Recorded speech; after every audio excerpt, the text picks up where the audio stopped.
আসসালামু আলাইকুম রহমতুল্লাহ। সূরা মুমিনুনের একটা পরিচিত আয়াত, যেটা আমরা সকলেই জানি অথবা অনেক আলেমের মুখে শুনি, কিন্তু অতটা জানি না। আয়াতটা হচ্ছে এরকম: কুল মার রব্বুস সামাওয়াতি সাবঈ ওয়া রব্বুল আরশিল আযীম সায়াকুলুনা লিল্লাহ।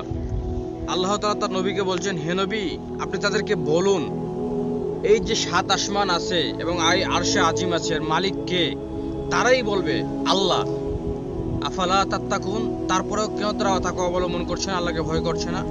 আজকে আমাদের সমাজের কিছু মানুষের অবস্থা হয়ে গেছে এরকম।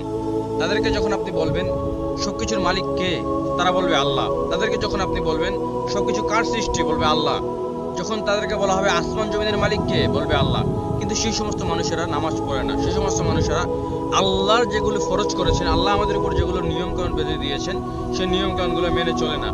তাই তাদের জন্য এই আয়াতটা একটা শিক্ষা হতে পারে। আমরা এই আয়াতটাকে সামনে রেখে আল্লাহকে ভয় করব, মানে আল্লাহ যেগুলো বিধান আমাদের জন্য দিয়েছে সেই বিধানগুলো আমরা মেনে চলার চেষ্টা করব। আল্লাহ সুবহানাহু ওয়া তাআলা আমাদের এই তৌফিক দান করুক।